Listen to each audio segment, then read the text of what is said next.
Okay, start करते हैं physics. और फिजिक्स में हम लोग पढ़ रहे थे लाइट, जिसमें प्रीवियस लेक्चर में हम लोगों ने रिफ्लेक्शन से रिलेटेड जितनी भी थ्योरी थी, जितने भी न्यूमेरिकल्स थे, हमने सॉल्व कर लिए थे।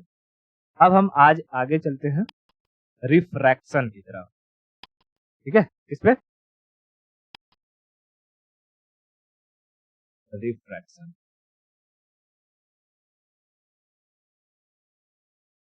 देखो, रिफ्रैक्शन को हिंदी में कहते हैं अपवर्तन। अपवर्तन, अच्छा, क्या होता है रिफ्रैक्शन? तो जैसे हमको पता है, लाइट आती है, अगर किसी सॉलिड ऑब्जेक्ट है और वो ऑब्जेक्ट अगर मिरर है तो इससे टकरा करके कहीं न कहीं चली जाएगी दूसरी ओर, इस मिरर के इस साइड नहीं जा पाएगी। तो जब ये टकरा करके दूसरे डायरेक्शन में चली गई तो उसे हम कहते थे रिफ्लेक्शन। और इसके बेसिस पर जितने भी थ्योरी थे, न्यूमेरिकल्स थे, हमने सॉल्व कर लिए थे। लेकिन मैंने कहा था, अब इसी मिरर को अगर ये पीछे वाला हिस्सा हम कलर ना करें तो ये लेंस का फॉर्म ले लेता है ना। तो जैसे हम एग्जांपल लेते हैं कि कोई एक ट्रांसपेरेंट मिरर लेते हैं, है ना, शीशा लेते हैं, जैसे प्रिज्म हो गया, ठीक है, प्रिज्म हो गया, या नॉर्मली कोई मोटा सा ग्लास का टुकड़ा हो गया जो ट्रांसपेरेंट हो। और अगर उस पर हम लाइट मारते हैं, मान लो ऐसे लाइट आया, तो ये लाइट क्या करेगा, इसमें से कुछ लाइट इधर रिफ्लेक्ट करेगा, लेकिन कुछ लाइट अंदर घुस जाएगा, कुछ लाइट अंदर घुस जाएगा। जो लाइट अंदर घुस गया, ठीक है, जो लाइट अंदर घुस गया उसे हम कहेंगे कि वो लाइट रिफ्रैक्ट हो गया। क्या हो गया?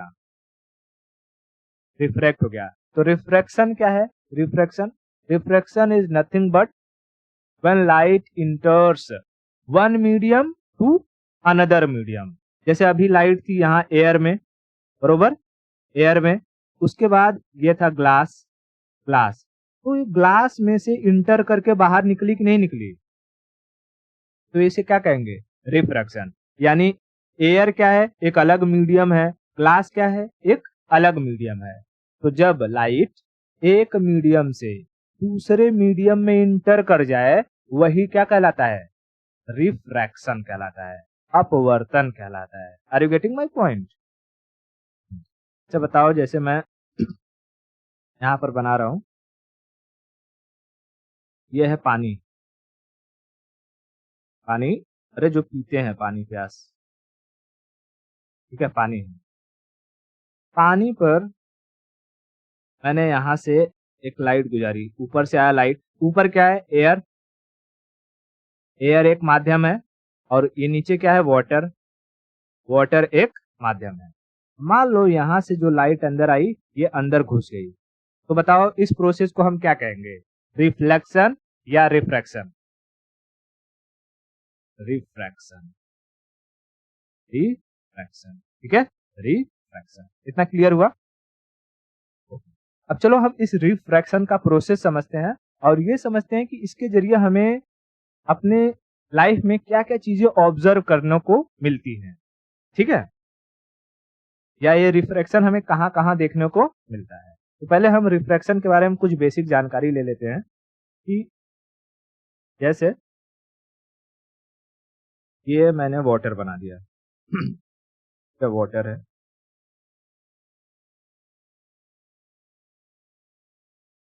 अब देखो इस वाटर का ना मैं एक काम कर देता हूँ, ऊपर एक ये अपर सरफेस बना देता हूँ जो एयर और वाटर को अलग करेगा, सेपरेट करेगा, ठीक है। उसके बाद मैं एक यहीं पर एक इमेजिनरी लाइन खींच देता हूं जिसे हम नॉर्मल कहते हैं। नॉर्मल, नॉर्मल का मतलब क्या होता है? ऐसा कोई लाइन जो 90 डिग्री बनाता हो, ठीक है, नॉर्मल। ये एक इमेजिनरी लाइन होता है जहां से हम एंगल को मेजर करते हैं। इसका एंगल मेजर करेंगे तो भाई मान लो कि यहां से एक लाइट आ रही है, यहां पर इंसिडेंट हुई, तो जो लाइट आती है गिरती है, देखो ऊपर क्या है? ये है एयर, एयर में से लाइट आई, तो जो लाइट आई उसे हम कहेंगे इंसिडेंट रे, इंसिडेंट रे, है ना, इंसिडेंट रे, इंसिडेंट रे। और अब इस रे का एक एंगल होगा, किसके साथ होगा? नॉर्मल के साथ। मान लो एक थीटा है, थीटा की जगह हम क्या कर देते हैं? आई से रिप्रेजेंट करते हैं, एंगल आई मतलब एंगल ऑफ इंसिडेंट। ठीक है, angle of incident, angle of incident. उसके बाद जैसे ही ये लाइट अंदर एंट्री मारेगी ना, देखो नॉर्मली अगर एयर होता तो ये ऐसे ही चला जाता सीधा, ऐसे ऐसे ऐसे ऐसे सीधा अपने रास्ते पे चला जाता है। ठीक है, लेकिन क्योंकि ये एयर नहीं वाटर में जा रहा है तो ये थोड़ा सा इस नॉर्मल की तरफ झुक जाएगा, बेंड हो जाएगा। क्या हो जाएगा? बेंड हो जाएगा।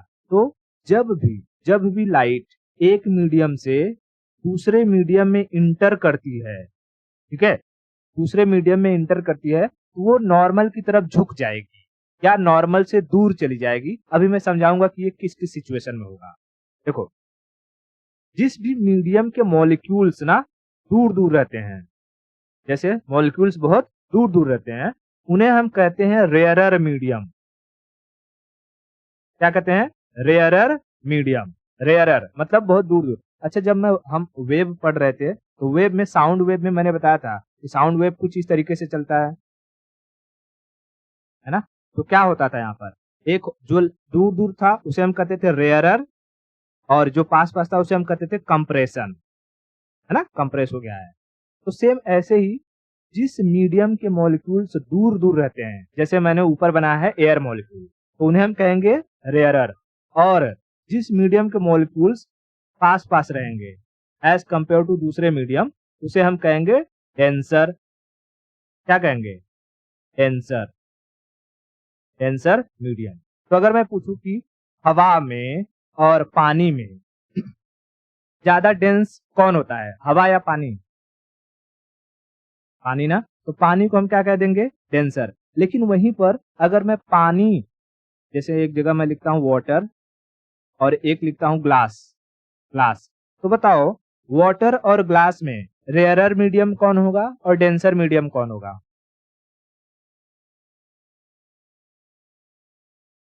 अच्छा, डेंसर मीडियम होगा वाटर और रेयरर मीडियम हो जाएगा ग्लास। मतलब तुम्हारे कहने का मतलब है कि वाटर के जो मॉलिक्यूल्स हैं वो ज्यादा पास हैं as compared to glass molecule के, है ना? तो भैया ग्लास तो एक सॉलिड मटेरियल है, सॉलिड, और ये है लिक्विड।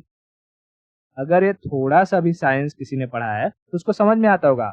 सॉलिड में मॉलिक्यूल्स ज्यादा पास होते हैं एज कंपेयर टू लिक्विड, और लिक्विड में ज्यादा पास होते हैं एज कंपेयर टू गैस। तो यहाँ पर क्या था? यहाँ पर गैस और लिक्विड था। तो जो गैस था उसको हमने कहा रेयरर माध्यम। रेयरर को हिंदी में कहते हैं विरल, है विरल, ठीक है, दूर दूर रहने वाला। और डेंसर को कहते हैं सघन है, बहुत घना है, सघन। समझा? तो अब बताओ वाटर और ग्लास में रेयरर कौन सा होगा और डेंसर कौन सा होगा? डेंसर होगा ग्लास और रेयरर होगा वाटर। अच्छा, डेंसर और रेयरर में कोई कंफ्यूजन है क्या? नहीं कंफ्यूजन है ना? बताओ कैसे पता चलेगा कौन डेंसर है कौन रेयरर है? तो बात बताओ, मैं यहाँ लिखता हूँ सॉलिड, इधर लिखता हूँ लिक्विड, इधर लिखता हूँ गैस। मुझे बताना सॉलिड और लिक्विड में रेयरर कौन होगा और डेंसर कौन होगा? ये सॉलिड होगा और ये रेयरर होगा, लिक्विड डेंसर होगा। सॉलिड डेंसर होगा और लिक्विड रेयरर होगा। उसी तरीके से अगर मैं सॉलिड और गैस में बात करूं तो सॉलिड डेंसर होगा और गैस रेयरर होगा। लेकिन अगर गैस और लिक्विड में बात करूं तो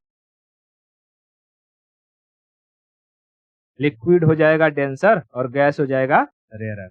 अच्छा, एक बात बताओ, मैं तुम्हें एक देता हूं हीरा का अंगूठी, ठीक है, हीरा पता है, डायमंड, डायमंड, और एक देता हूं एक ग्लास वाटर, एक ग्लास वाटर। बताओ इन दोनों में से एक नंबर, दो नंबर, रेयरर कौन होगा डेंसर कौन होगा?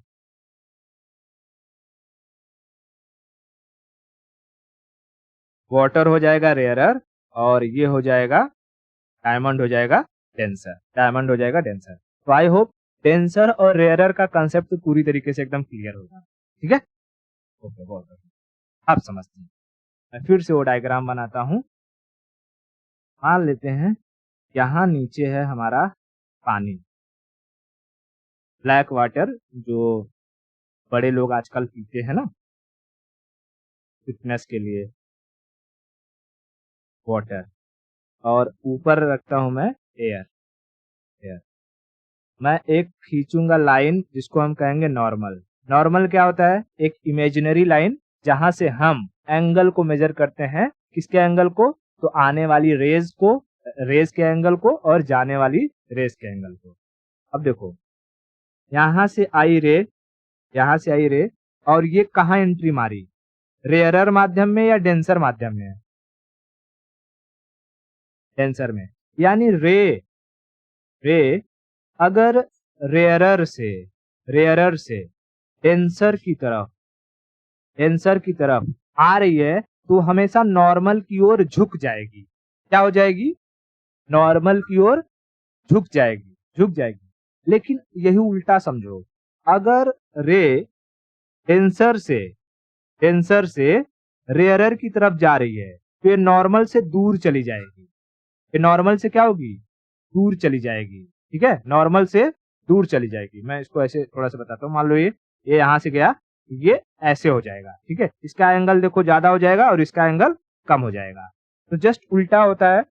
जब रेयरर से डेंसर में आती है, रेयरर से डेंसर में आती है, तब वो रे नॉर्मल की तरफ झुक जाती है, बेंड हो जाती है। लेकिन जब डेंसर से रेयरर में जाती है तो नॉर्मल से क्या हो जाएगी? दूर भाग जाएगी।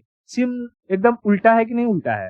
अरे भाई, आने वाला जो रास्ता है जाने वाला वही होगा। आने वाले में एंगल ये ज्यादा था तो जाने वाले में ये एंगल ज्यादा होगा, है ना? इतना समझ में आया? अब चलो हम बात समझते हैं कि जैसे हमारी जो लाइट होती है,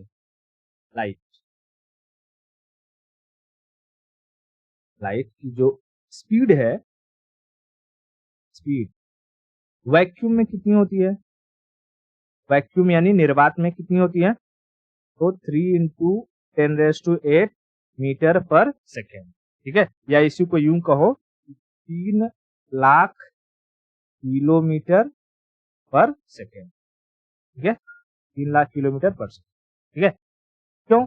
ये हाईएस्ट स्पीड है। वैक्यूम में हाईएस्ट स्पीड क्यों है? क्योंकि वैक्यूम में कोई भी पार्टिकल्स नहीं है, कोई भी रुकावट नहीं है। लाइट एकदम बिंदास ट्रेवल करती है। ठीक है, उसको रोकने वाला कोई नहीं है। लेकिन जैसे ही वो अर्थ के एटमॉस्फेयर में आएगी तो उसे अलग अलग गैसों के लेयर का सामना करना पड़ता है। उनमें अलग अलग टाइप के पार्टिकल्स पाए जाते हैं, तो उसमें लाइट को थोड़ा ट्रेवल करने में क्या होगी? दिक्कत होती है। तो जब लाइट को दिक्कत होती है तो उसकी स्पीड ना थोड़ी सी स्लो हो जाती है। जैसे कि तुमको अगर एक खाली रोड दे दिया जाए और कहा जाए कि बेटा भागो, ठीक है, एक खाली रोड है और कहा जाए कि बेटा भागो, तो तुम भागोगे कि नहीं भागोगे? एकदम दनादन भागोगे। लेकिन एक ऐसा रोड दे दिया जाए जहां पर सब लोग भाजी मार्केट में हैं, सब भाजी ले रहे हैं, क्या उतनी ही स्पीड से भाग पाओगे जितनी स्पीड से तुम खाली रोड में भाग रहे थे? नहीं। बस यही लाइट के साथ हो जाता है। लाइट में ना, ये जो इसका लास्ट वाला सेक्शन है 10⁸, इस पर कोई इम्पैक्ट नहीं आता है। बस उसका ये जो पहला नंबर है ना 3, इस पर इम्पैक्ट आ जाता है। जैसे ही वो वैक्यूम से गैस या लिक्विड या सॉलिड में इंटर मारेगी। तो बताओ, अगर ये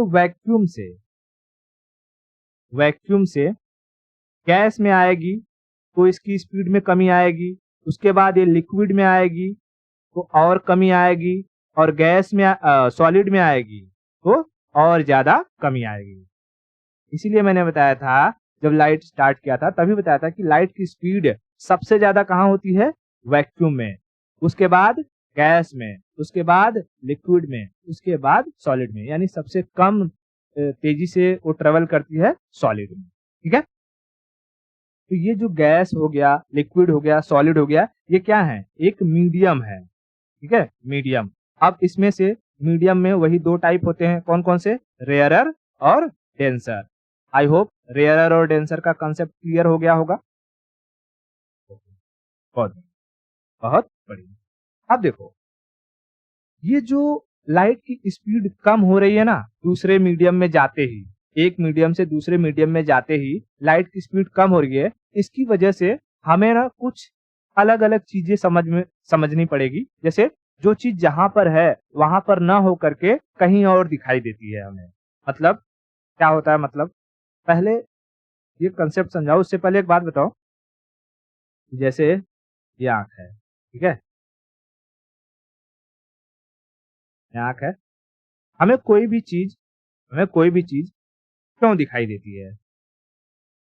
हमें कोई भी चीज क्यों दिखाई देती है? बताओ।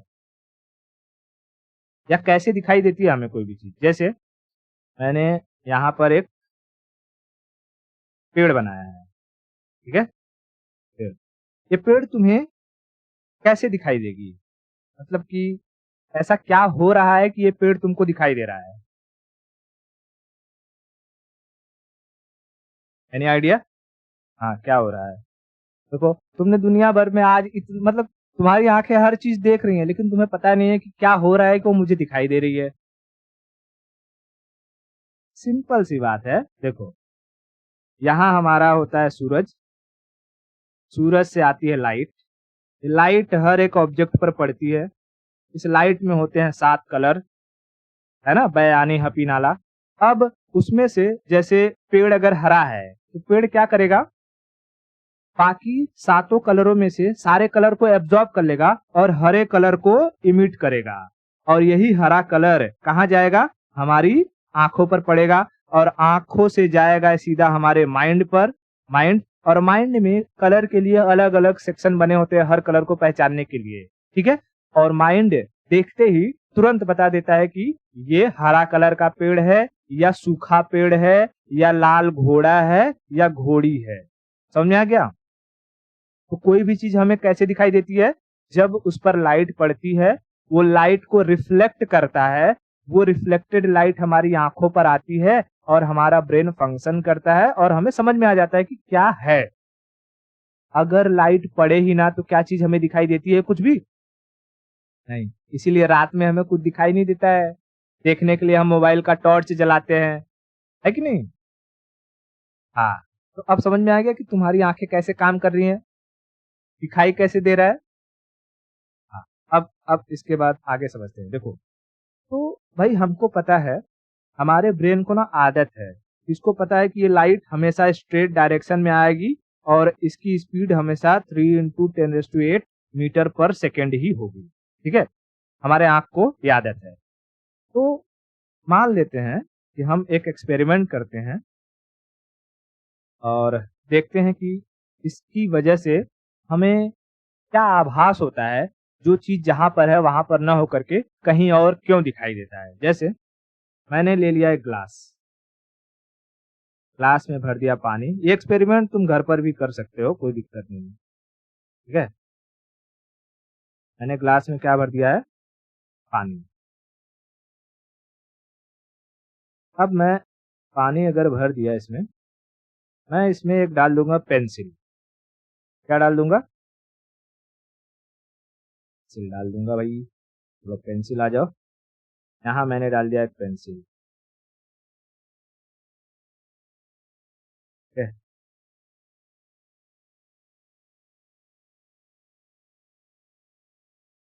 चलो, रबड़ वाला पेंसिल है, ठीक है, पेंसिल डाल दिया। अब देखो, ये पेंसिल जहां पर है, ठीक है, यहाँ पर है, हमको पता है। लेकिन जब हम देखते हैं तो ये हमें पेंसिल ना कुछ ऐसे दिखाई देती है, थोड़ी सी टूटी हुई दिखाई देगी।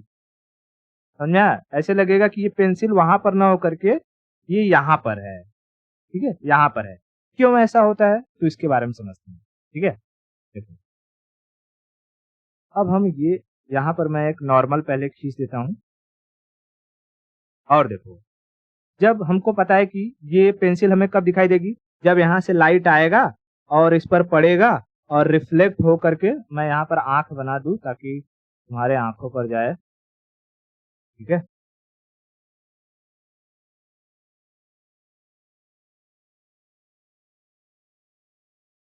आंख जैसा कुछ दिखाई दे रहा है? बड़ा खतरनाक आंख बन गया है। ठीक है, जो भी है, चील वाला गिद्ध वाला आंख है। ठीक है, अब देखो ऐसे इस पर आएगा और टकरा करके ऐसे हमारे आंखों पर जाएगा, तभी हमें ये दिखाई देगा। ठीक है, अब हमारी माइंड को क्या आदत है कि स्पीड लाइट की ना चेंज वेंज नहीं होती है। इसको लगता है जहां पर जो जैसा है वैसा ही दिखेगा और लाइट अपनी स्पीड को बदलता नहीं है। तो इसके लिए नॉर्मली क्या होता है कि मैं थोड़ा सा इसको हटाता हूँ यहाँ पे। अब लाइट मान लो कि यहाँ से ये लाइट अब वापस टकरा के जा रही है। ठीक है, ऐसे जाएगी ये, इसको थोड़ा सा मैं ऐसे करता हूँ कि नॉर्मल की तरफ भेजना है मुझे। ये लाइट ऐसे टकरा करके मैं नॉर्मल कहीं और बना देता हूँ कि समझा सकूं। मान लो कि ये नॉर्मल है, नॉर्मल। अब हमको पता है कि जब लाइट टकरा कर जाती है, टकरा कर जाती है तो ये क्या,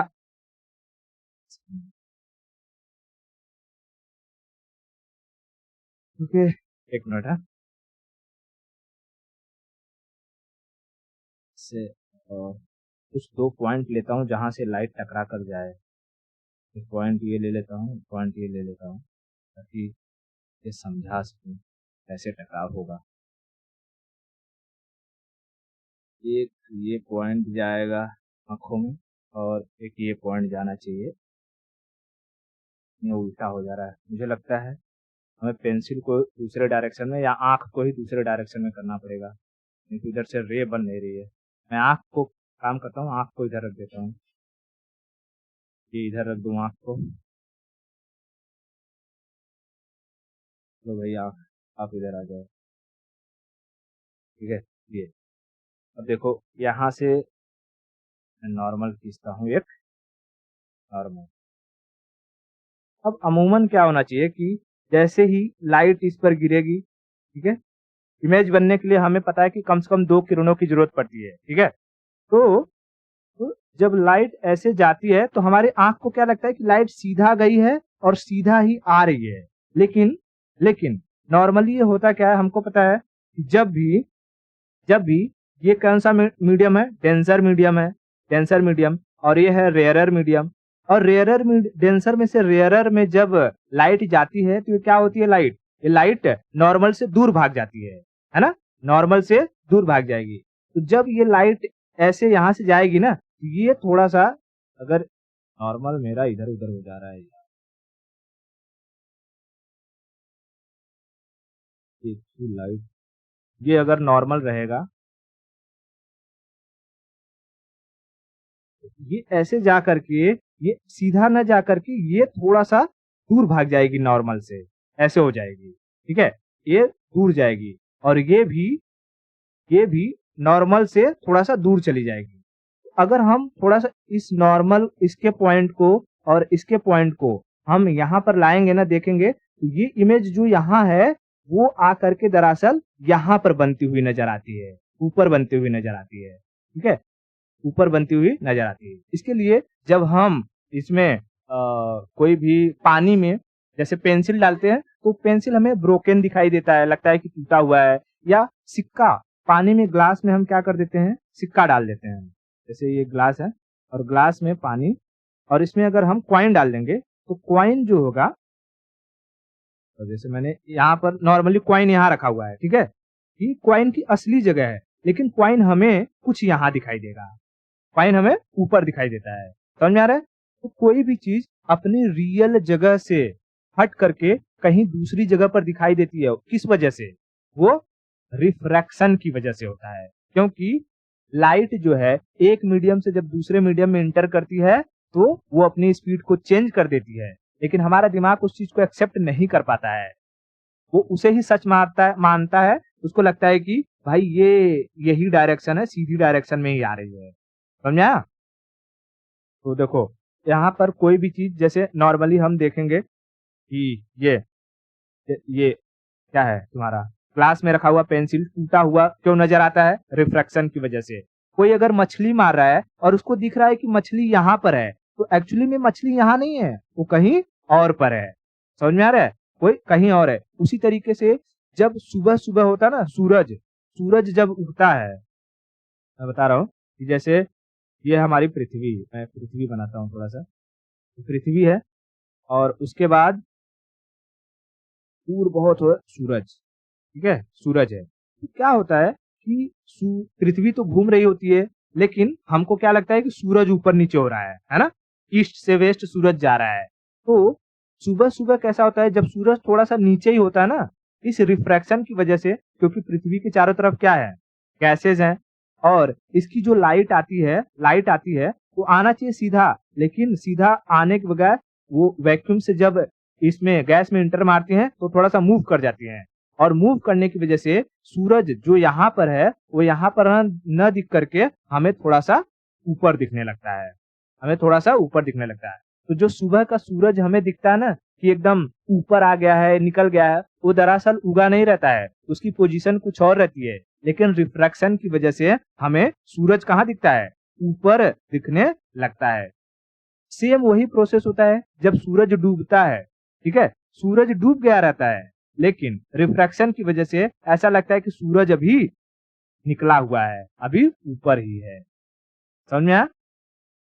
हाँ, तो अगर कोई पूछेगा कि जैसे सुबह के वक्त सूरज का लाल दिखना एक किस प्रोसेस का एग्जाम्पल है, रिफ्रैक्शन का। शाम के वक्त जो सूरज की किरणें लाल हमें दिखाई देती है वो किस वजह से, रिफ्रैक्शन की वजह से, ठीक है। जो है नदी या तालाब में मछली अपनी एक्चुअल स्थिति से दूसरी स्थिति में दिखाई देती है, रिफ्रैक्शन की वजह से। पेंसिल ग्लास के पानी में रखा हुआ पेंसिल टूटा नजर आता है, किस वजह से, रिफ्रैक्शन की वजह से। इतना क्लियर हुआ क्या? बहुत बढ़िया। अब देखो, इसी रिफ्रैक्शन की वजह से ये जो तारे होते हैं ना, तारे हमें चमकते हुए नजर आते हैं, ट्विंकलिंग करते हुए तारे। कभी कभी अगर ऊपर देखेंगे हम तो ऐसा लगेगा कि ये तारे ट्विंकल कर रहे हैं, टिमटिमा रहे हैं। तो तारे तो कभी टिमटिमाते हैं नहीं। ये क्यों होता है?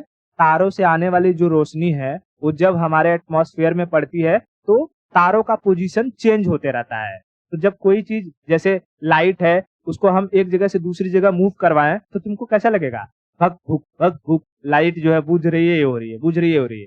तो जब पोजीशन का चेंज होते रहता है उसकी वजह से ये हमें कैसे दिखते हैं, टिमटिमाते हुए नजर आते हैं। तो तारों का टिमटिमाना किस प्रोसेस का एग्जाम्पल है, रिफ्रैक्शन। ये सब पूछता है, ऐसे 4 ऑप्शन दे देगा और बोलेगा कि इनमें से रिफ्रैक्शन का एग्जाम्पल कौन सा है।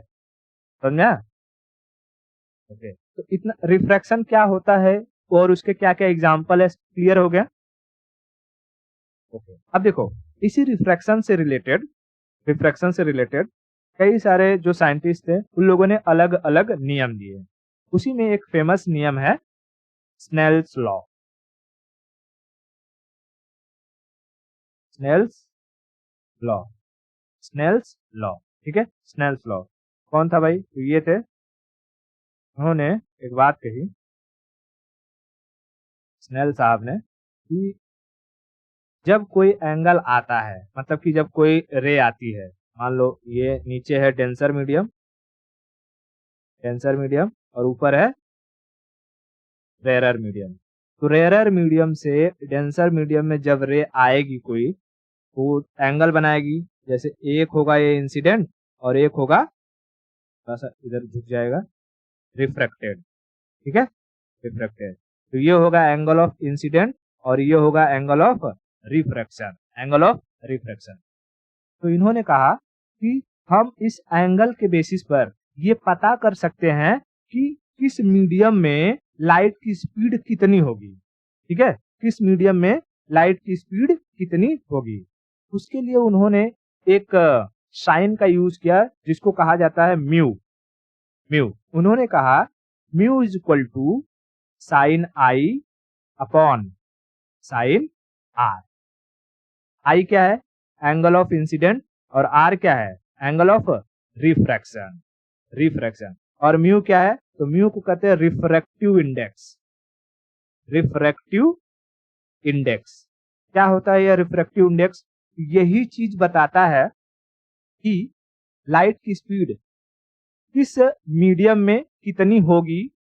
जैसे कि अगर मैं कहूं यहाँ ऊपर है गैस, ठीक है, गैस, और यहाँ कहूं ये है वाटर, वाटर, तो अगर गैस में लाइट की स्पीड है मान लो 3, ठीक है, अभी वो पावर वाला भूल जाओ 10⁸ वाला, खाली अभी ऐसे समझो 3, तो क्या वाटर में भी 3 होगी? नहीं, वाटर में और कम हो जाएगी। क्या हो जाएगी? हो सकता है कि ये 2 हो जाए या 2.5 हो जाए, लेकिन 3 नहीं रहेगा, वाटर में और कम हो जाएगा। क्यों कम हो रहा है? क्योंकि वाटर की जो डेंसिटी है, जो मॉलिक्यूल्स है, वो पास पास हैं एज कंपेयर टू गैस के। समझ में आ रहा है? हाँ, इतना क्लियर है? तो देखो, अब हमने देखा कि यहाँ पर ये 2 हो गया स्पीड, ये यहाँ पर 3 थी, स्पीड रिड्यूस हो गया। तो ये म्यू बताता है ना, ये रिफ्रैक्टिव इंडेक्स इसी जो मीडियम होता है, मीडियम की एक वैल्यू होता है। जैसे कह देगा कि वाटर का जो रिफ्रैक्टिव इंडेक्स है वो 4 है और गैस का जो रिफ्रैक्टिव इंडेक्स है वो 3 है, वो 3 है। इसका मतलब क्या हुआ कि जिसका रिफ्रैक्टिव इंडेक्स जितना ज्यादा है उसमें लाइट की स्पीड उतनी कम होगी। जिसका रिफ्रैक्टिव इंडेक्स जितना ज्यादा है उसमें लाइट की स्पीड उतनी कम होगी। अगर मैं कहूं कि वैक्यूम का जो रिफ्रैक्टिव इंडेक्स है वो 1 है और गैस का रिफ्रैक्टिव इंडेक्स 1.2 है, तो बताओ लाइट की स्पीड ज्यादा तेजी से किसमें होगी? मतलब बहुत तेजी से वो लाइट किसमें ट्रेवल करेगी, वैक्यूम में या गैस में? वैक्यूम में, है ना, वैक्यूम में। क्यों? क्योंकि यहाँ इसका रिफ्रैक्टिव इंडेक्स 1 है और मैंने यहाँ पर दिया 1.2 है। तो इसी तरीके से साइंटिस्ट ने अलग अलग मीडियम का अलग अलग रिफ्रैक्टिव इंडेक्स निकाल कर रखा है। मैं वो दिखा देता हूँ। वो रिफ्रैक्टिव इंडेक्स याद कर लेना, काम आएगा न्यूमेरिकल सॉल्व करने के। ठीक है, जैसे देखो, वैक्यूम का रिफ्रैक्टिव इंडेक्स को कैसे रिप्रेजेंट करते हैं? म्यू से। रिफ्रैक्टिव इंडेक्स को म्यू से रिप्रेजेंट करते हैं और ये क्या बताता है कि लाइट की स्पीड किसी मीडियम में कितना स्लो होगा। जैसे वैक्यूम का रिफ्रैक्टिव इंडेक्स है 1, ठीक है, 1, एयर का है 1.003, तो तुम्हें क्या याद रखना है? 1.003 याद रख लो, ठीक है, 003 याद रख लो। वैक्यूम का तो हमेशा 1 है, वो याद ही रहेगा। इसी तरीके से वाटर का याद कर लो 1.33, ठीक है, वाटर का 1.33 या 1.3 भी याद कर लो तो भी चलेगा, 1.3। अच्छा, 1.3 को अगर मैं 4/3 लिखूं तो कोई दिक्कत है क्या? कोई सेम वैल्यू है। मैं क्यों लिख रहा हूं ये, मैं अभी आगे और भी कुछ फॉर्मूले बताऊंगा तो उसमें उसका इस्तेमाल होगा। ठीक है, उसी तरीके से इसमें क्या क्या याद करना मैं बता रहा हूँ। एक तो याद करना तुम्हें ग्लास का 1.5, ग्लास का रिफ्रैक्टिव इंडेक्स कितना है? 1.5। वैक्यूम का कितना है? 1, वैक्यूम का 1, एयर का 1.03। ठीक है, तो नॉर्मली हम लोग जब न्यूमेरिकल सॉल्व करते हैं तो उसमें वैक्यूम नहीं दिया रहता है, एयर ही दिया रहता है, तो एयर का हम अमूमन 1 ले लेते हैं। ठीक है, एयर का हम क्या ले लेते हैं? 1 ले लेते हैं। बट अपने नॉलेज के लिए याद रखना कि एयर का रिफ्रैक्टिव इंडेक्स थोड़ा सा ज्यादा होगा एज कम्पेयर टू वैक्यूम, क्योंकि वैक्यूम में कुछ भी नहीं होता है लेकिन एयर में गैस मॉलिक्यूल होते हैं। ठीक है, तो रिफ्रैक्टिव इंडेक्स जितना ज्यादा है उसका मतलब क्या है कि उस मीडियम में लाइट की स्पीड उतनी ही स्लो होगी, है ना? हाँ, उतनी ही स्लो होगी। अच्छा, एक बात बताओ, जब लाइट की स्पीड, ये डायमंड वाला भी याद रख लेना, डायमंड वाला 2.4, डायमंड का 2.4, ठीक है, अगर लाइट की स्पीड जिस मीडियम में जितना स्लो जाएगी वो उतना ज्यादा चमकेगा नहीं, है ना? जैसे मैं हवा में, ये हवा है, एयर है, एयर में मैं लाइट को गुजारूं तो मैं मान लेता हूँ कि एयर का रिफ्रैक्टिव इंडेक्स 1 है, झटक से चला गया। एयर में हमें पता ही नहीं चला लाइट जो है चमका कि नहीं चमका। लेकिन मैंने कहा कि कांच है, कांच, और कांच का रिफ्रैक्टिव इंडेक्स क्या है? 1.5 है, और इसमें अब ये जो लाइट है वो थोड़ा सा स्लो हो जा रहा है, धीरे धीरे जा रहा है। जब धीरे धीरे जाएगा तो यहाँ के आसपास के एरिया हमें चमकते हुए नजर आएंगे कि नहीं आएंगे? आएंगे ना। जैसे अगर कोई कोई तुम्हें गोली मार दे और हचक से गोली मार दे, तुम मर जाओ। लेकिन कोई गोली मारे, लेकिन वो गोली स्लो मोशन में आ रहा है, तुम्हें दिखाई दे रहा है, तो तुम उसके हर एक डिटेलिंग को पहचान सकती हो कि नहीं पहचान सकती हो? हाँ, किस स्पीड से आ रही है, कितना जो है कि नोकीला वाला हिस्सा कितना है, कितना बड़ा है, कहाँ तक घुसेगा, मरूंगी कि जिंदा रहूंगी, हर चीज देख सकते हैं। उसी तरीके से जब लाइट किसी मीडियम में धीरे धीरे जाती है, मतलब जितना स्लो जाती है, वो चीज उतना अधिक क्या होता है, चमकता है। इसीलिए अगर मैं कहूं जिसका रिफ्रैक्टिव इंडेक्स ज्यादा, वो चीज उतनी अधिक चमकेगी। कोई गलत बात है? नहीं। तो बताओ, कांच और पानी में, जैसे वाटर हो गया, वाटर का है 1.33 और कांच का है 1.5, तो अगर पानी में मैं लाइट मारूं और कांच में लाइट मारूं तो ज्यादा कौन चमकेगा? ग्लास चमकेगा। वही ग्लास और डायमंड में, ग्लास में लाइट मारूं और डायमंड में लाइट मारूं तो कौन चमकेगा ज्यादा?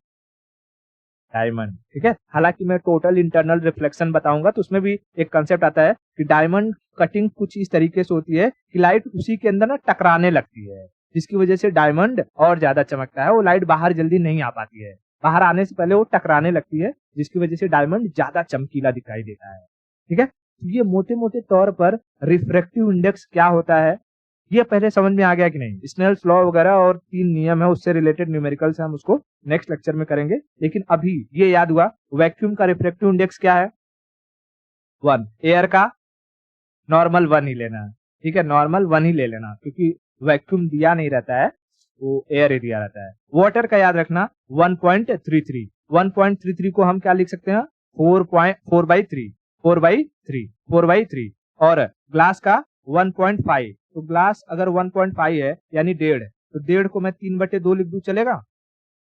चलेगा। तो ये भी याद रखना, 1.5 मतलब 3/2। ठीक है, 1.5 मतलब 3/2। वो न्यूमेरिकल सॉल्व करते समय ये सारी चीजें यूज होती हैं, इसलिए मैं अभी बता दे रहा हूँ। ठीक है। और डायमंड का 2.42, 2.4 याद रखो, या कभी कभी जो है 2.5 दे देता है, बट नॉर्मली 2.4 याद रखना। इसके लिए, डायमंड के लिए, डायमंड के लिए। ठीक है। बाकी और ज्यादा कुछ याद रखने की जरूरत नहीं है। इनमें से फ्लिंट फ्लिंट का तो बहुत कम चांस है, लेकिन पूछेगा तो मैं लिस्ट दे दिया हूँ, देख लेना एक बार। ठीक है। बट ये भूलना मत, एयर, वाटर, ग्लास और डायमंड। एयर, वाटर, ग्लास और डायमंड। इतना क्लियर है? ओके। तो अगर इतना क्लियर है तो आज के लिए हम यही रखते हैं, और बाकी की स्टोरी हम नेक्स्ट लेक्चर में करेंगे।